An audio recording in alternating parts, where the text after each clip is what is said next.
Hi friends, എവർക്കും Kunjus കിച്ചണിലേക്ക് സ്വാഗതം. എല്ലാവർക്കും സുഖമെന്ന് കരുതുന്നു. ഇന്നത്തെ നമ്മുടെ റെസിപ്പി ഒരു അറബിക് വിഭവമായ മജ്ബൂസാണ്. അപ്പം നമുക്ക് എങ്ങനെ ഉണ്ടാക്കുന്നതെന്ന് നോക്കാം. വീഡിയോയിലേക്ക് പോകുന്നതിന് മുമ്പായിട്ട് എൻ്റെ ചാനൽ ഇതുവരെ സബ്സ്ക്രൈബ് ചെയ്യാത്തവരുണ്ടെങ്കിൽ പ്ലീസ് എല്ലാവരും എന്നെ ഒന്ന് സപ്പോർട്ട് ചെയ്യണം. എൻ്റെ വീഡിയോ ഇഷ്ടമായെങ്കിൽ ലൈക്കൊക്കെ ചെയ്യണം. അപ്പം നമുക്ക് ഡീറ്റെയിൽ ആയിട്ട് വീഡിയോയിലേക്ക് പോകാം. നമ്മൾ ഇവിടെ ഒരു പാത്രം വെച്ചിട്ടുണ്ട്. പാത്രത്തിൽ നമ്മൾ 1 ടീസ്പൂണ് നെയ്യാണ് ചേർത്ത് കൊടുക്കുന്നത്. ആ കൂട്ടത്തിൽ തന്നെ നമുക്ക് ഒരു 2 ടീസ്പൂണ് ഓയിൽ കൂടി ചേർത്ത് കൊടുക്കാം. അപ്പം നമ്മുടെ എണ്ണയൊക്കെ ചൂടായി വന്നിട്ടുണ്ട്. ഇനി നമ്മൾ ഇതിലേക്ക് ചേർത്ത് കൊടുക്കുന്ന പട്ട, ഒരു 4 ഏലക്ക, പിന്നെ ഒരു 4-5 ഗ്രാമ്പൂ, 2 തക്കോലം ഇവയുടെ നമുക്കിതിലേക്ക് ചേർത്ത് കൊടുക്കാം. ആ കൂട്ടത്തിൽ 2 ബേ ലീഫ് കൂടി നമുക്ക് 2-3 ബേ ലീഫ് കൂടി നമുക്ക് ചേർത്ത് കൊടുക്കാം.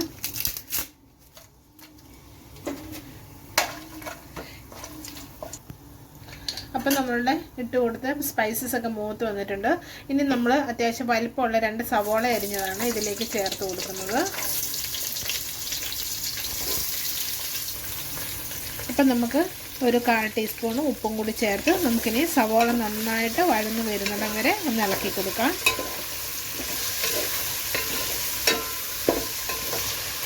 അപ്പം നമ്മുടെ സവോള ഏകദേശം ഒന്ന് വാടി വന്നിട്ടുണ്ട്. ഈ സമയം നമ്മളൊരു 2 ടീസ്പൂണ് ഇഞ്ചി വെളുത്തുള്ളിയും കൂടെ നന്നായിട്ട് അരച്ചെടുത്തതാണ്. ഇഞ്ചി വെളുത്തുള്ളി പേസ്റ്റ് ഒരു 2 ടീസ്പൂണ്. പിന്നെ നമ്മൾ അത്യാവശ്യം വലിപ്പമുള്ള ഒരു തക്കാളി നമ്മുടെ മിക്സിയുടെ ജാറിൽ നന്നായിട്ട് അരച്ചെടുത്ത് വെച്ചിട്ടുണ്ട്. വെള്ളമൊന്നും ചേർക്കാതാണ് അരച്ചെടുത്തിരിക്കുന്നത്. അതുകൂടി നമുക്കിതിലേക്ക് ചേർത്ത് കൊടുക്കാം.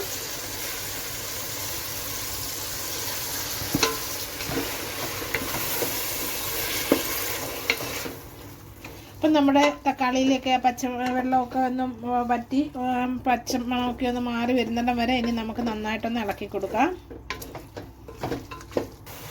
ഇനി നമ്മളിതിലേക്ക് ചേർക്കുന്ന 2 ഉണക്ക നാരങ്ങയാണ്. അതുകൊണ്ട് നമുക്കിതിലേക്കിട്ട് നമുക്ക് എല്ലാം കൂടി ഒന്ന് മിക്സ് ചെയ്ത് നന്നായിട്ടൊന്ന് വഴറ്റിയെടുക്കാം. അപ്പം നമ്മുടെ സവോളയൊക്കെ നന്നായിട്ടൊന്ന് വഴന്ന് വന്നിട്ടുണ്ട്. എണ്ണയൊക്കെ തെളിഞ്ഞ് വരുന്നുണ്ട്. ഈ സമയം നമ്മൾ ഇതിലേക്ക് പൊടികളാണ് ചേർത്ത് കൊടുക്കുന്നത്. ഒരു 1/2 ടീസ്പൂണ് മഞ്ഞൾപ്പൊടി ചേർത്ത് കൊടുത്തു. ഇനി നമുക്കൊരു 1 ടീസ്പൂണ് മല്ലിപ്പൊടി ചേർത്ത് കൊടുക്കാം. ഒരു 1/4 ടീസ്പൂണ് കുരുമുളക് പൊടി ചേർത്ത് കൊടുത്തു. 1 ടീസ്പൂണ് മുളക് പൊടി. ഇനിയും നമ്മൾ ചേർത്ത് കൊടുക്കുന്നത് ഒരു 3 ടീസ്പൂണ് അറബിക് മസാലയാണ്. അതുകൂടി നമുക്കിതിലേക്ക് ചേർത്ത് നന്നായിട്ടൊന്ന് ഇളക്കി പൊടികളുടെ പച്ചമണം മാറുന്നതാണ് വരെ നമുക്കൊന്ന് ഇളക്കി കൊടുക്കാം. ഇനി നിങ്ങളുടെ കയ്യിൽ അറബിക് മസാല ഇല്ലയെന്നുണ്ടെങ്കിൽ ബിരിയാണി മസാല നമുക്ക് കിട്ടും. ആ മസാലയിൽ ഒരു 3 ടീസ്പൂണ് ചേർത്ത് കൊടുത്താൽ മതി. ഇനി ഈ പൊടികളുടെയൊക്കെ പച്ചമണം ഒന്ന് മാറി വരട്ടെ, അതുവരെ നമുക്കൊന്ന് ഇളക്കി കൊടുക്കണം. അപ്പം നമ്മുടെ പൊടികളുടെയൊക്കെ പച്ചമണമൊക്കെ ഒന്ന് മാറി വന്നിട്ടുണ്ട്. ഈ സമയം നമ്മൾ ഒരു ചിക്കനാണ് ഞാൻ എടുത്തിരിക്കുന്നത്. 1 കിലോ ഉള്ളതാണ്. അപ്പോൾ നമ്മൾ അതിനെ നന്നായിട്ട് കഴുകി വൃത്തിയാക്കി അത്യാവശ്യം വലിപ്പമുള്ള ഒരു പീസായിട്ടാണ് എടുത്തിരിക്കുന്നത്. ഇങ്ങനെ വലിയ വലിയ പീസുകളായിട്ടാണ് എടുത്തിരിക്കുന്നത്. അത് നമുക്കിതിലേക്ക് ചേർത്ത് കൊടുക്കാം.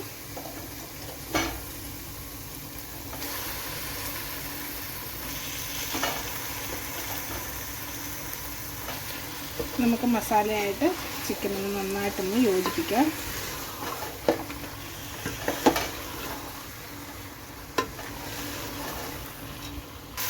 അപ്പം നമ്മൾ ചിക്കനും മസാലയൊക്കെ ആയിട്ട് നന്നായിട്ട് മിക്സ് ചെയ്തെടുത്തിട്ടുണ്ട്. ഇനി നമുക്കിതിലേക്ക് ആവശ്യത്തിന് വെള്ളം ഒഴിച്ച് കൊടുക്കാം. വെള്ളം ഒഴിച്ച് നമുക്ക് ചിക്കൻ ഒന്ന് വേവിച്ചെടുക്കാം. നമുക്ക് വെള്ളം ചേർത്ത് കൊടുക്കാം. ഞാൻ ഒഴിച്ച് കൊടുക്കുന്നത് ചൂടുവെള്ളമാണ്.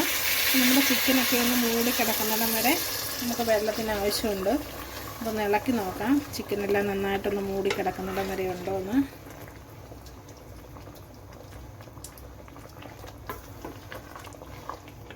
അപ്പം നമ്മൾ ചിക്കനും ചേർത്ത് കൊടുത്തു. ആ കൂട്ടത്തിൽ ഞാൻ എടുത്തിരിക്കുന്ന ഒരു 3 പച്ചമുളകാണ്. 3 പച്ചമുളകും ഒരു ചുമന്ന ക്യാപ്സിക്കവും അരിഞ്ഞെടുത്തിട്ടുണ്ട്. ഇനി നമുക്കിതിലേക്ക് ആവശ്യമായ ഉപ്പ് കൂടി ചേർത്ത് കൊടുക്കണം. ഞാൻ പച്ചമുളക് കട്ട് ചെയ്തിട്ടില്ല, മുഴുവനായിട്ടുമാണ് ചേർത്ത് കൊടുത്തിരിക്കുന്നത്. 1 ടീസ്പൂണ് ഉപ്പ് കൂടി നമുക്ക് ചേർത്ത് കൊടുക്കാം. നമുക്ക് നന്നായിട്ടൊന്ന് ഇളക്കി ഒന്ന് യോജിപ്പിക്കാം.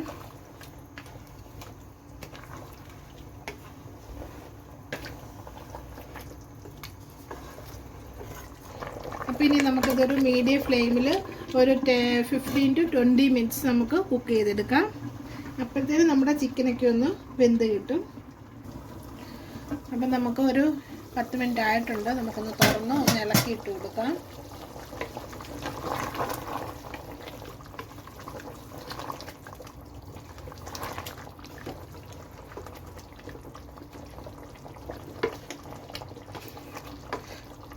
ഇനി നമുക്കൊരു 5 മിനിറ്റ് കൂടെ അടച്ചു വെച്ച് വേവിക്കാം. അപ്പോൾ ഇപ്പോൾ ഒരു 15 മിനിറ്റ് ആയിട്ടുണ്ട്. നമുക്ക് തുറന്ന് ഇനി നമുക്ക് ഇതിനകത്ത് കിടക്കുന്ന ചിക്കൻ നമുക്ക് ഇതിൽ നിന്ന് മാറ്റി വയ്ക്കാം. ഇത് ഞാനൊരു പ്ലേറ്റിലേക്ക് മാറ്റുവാണ്.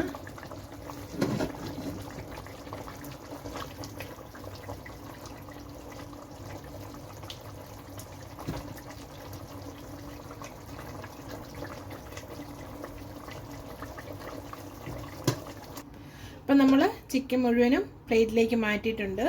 വെള്ളം ഇവിടെ ഇരിപ്പുണ്ട്. അപ്പം ഞാൻ ഇതിനകത്ത് മസാല ഒരു പാത്രത്തിലേക്ക് മാറ്റിയിരുന്നു. അത് നമ്മളുടെ അളവൊക്കെ ഒന്ന് നോക്കാൻ വേണ്ടിയിട്ടായിരുന്നു. ഞാൻ ഇവിടെ എടുത്തിരുന്ന ഈ കപ്പിന് ഒരു 3 കപ്പ് റൈസായിരുന്നു എടുത്തത്. അപ്പം നമുക്കൊരു 4.5 കപ്പ് വെള്ളമാണ് വേണ്ടത്. അപ്പോൾ ഇതെല്ലാം കൂടെ കൂട്ടി ഒരു 5 കപ്പ് വെള്ളമേ ഉള്ളൂ. അപ്പോൾ നമുക്കിത് ഇതിലേക്ക് തന്നെ ചേർത്ത് കൊടുക്കാം. അപ്പം നമ്മൾ അരി എടുത്തിട്ടുണ്ട്. അരി നമ്മൾ ഒരു മണിക്കൂർ വെള്ളത്തിലിട്ട് അത് ഞാൻ വെള്ളം വാരാൻ വെച്ച് ഈ പാത്രത്തിൽ വെച്ചിരുന്നതാണ്. അത് നമുക്കിനി ഇതിലേക്ക് ചേർത്ത് കൊടുക്കാം.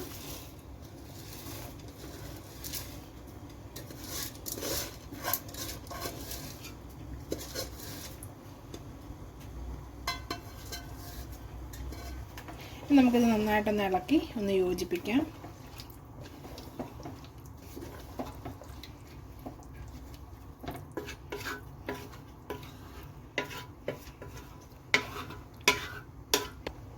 അപ്പോൾ നമ്മളെല്ലാം ഒന്ന് നന്നായിട്ടൊന്ന് ഇളക്കി ഒന്ന് മിക്സ് ചെയ്തിട്ടുണ്ട്.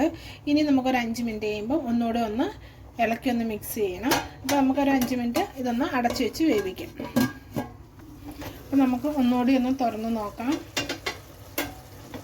അപ്പോൾ നമ്മുടെ വെള്ളമൊക്കെ ഒന്ന് പറ്റി വന്നിട്ടുണ്ട്. ഈ പരുവാകുമ്പോൾ നമുക്ക് ഒന്നുകൂടി ഒന്ന് ഇളക്കി കൊടുക്കണം. നമ്മളിങ്ങനെ ഇളക്കി കൊടുക്കുമ്പോൾ നമ്മുടെ മസാലയൊക്കെ എല്ലായിടത്തും ഒക്കെ ഒന്നായിട്ട് നമ്മുടെ റൈസിന് നല്ലൊരു ടേസ്റ്റ് ആയിരിക്കും.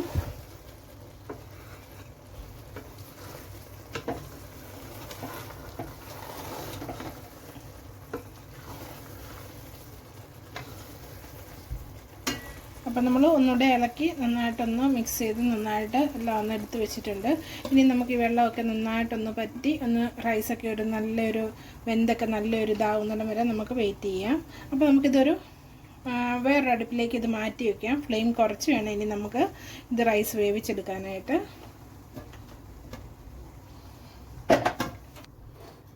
അപ്പം നമ്മളുടെ ചിക്കൻ റൈസ് വേകുന്ന സമയം കൊണ്ട് നമുക്ക് നമ്മുടെ ചിക്കൻ ഒന്ന് റെഡിയാക്കി എടുക്കണം. അതിനായിട്ട് ഞാനിവിടെ ഒരു പാൻ വെച്ചിട്ടുണ്ട്. പാനിൽ കുറച്ച് ഓയിൽ ചേർത്ത് കൊടുത്തിട്ടുണ്ട്. നമ്മൾ നേരത്തെ വേവിച്ച് വെച്ചിരുന്ന ചിക്കൻ ഉണ്ടല്ലോ, അത് നമുക്കിനി ഇതിലേക്ക് വെച്ച് കൊടുക്കാം. നമുക്കിതൊന്ന് ഫ്രൈ ചെയ്തെടുക്കണം.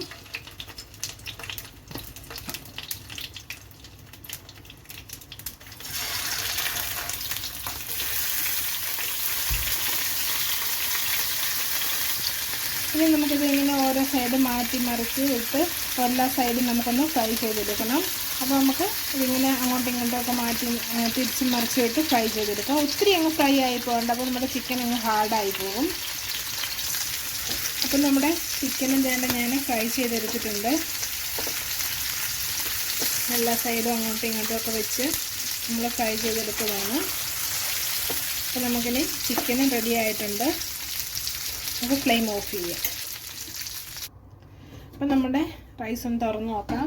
നമ്മുടെ റൈസൊക്കെ വെന്ത് വെള്ളമൊക്കെ പറ്റി നല്ല റെഡി ആയിട്ടിരിക്കുകയാണ്. അല്ലേ, വെള്ളമൊക്കെ പറ്റിയിട്ടുണ്ട്. അപ്പം നമുക്കത് സെർവ് ചെയ്യുന്നതിന് പ്ലേറ്റിലേക്ക് മാറ്റാം. അപ്പം നിങ്ങൾക്ക് എൻ്റെ വീഡിയോ ഇഷ്ടമായെന്നുണ്ടെങ്കിൽ ഫ്രണ്ട്സിനും ഫാമിലിക്കും ഒക്കെ ഒന്ന് ഷെയർ ചെയ്യാം. എന്നെ ഒന്ന് സപ്പോർട്ട് ചെയ്യാം. നിങ്ങളുടെ അഭിപ്രായങ്ങളൊക്കെ ഒന്ന് കമൻറ്റ് ബോക്സിൽ മെൻഷൻ ചെയ്യണം. അപ്പോൾ ഇനി പുതിയൊരു വീഡിയോ ആയിട്ട് വരുന്നിടം വരെ എല്ലാവർക്കും നന്ദി.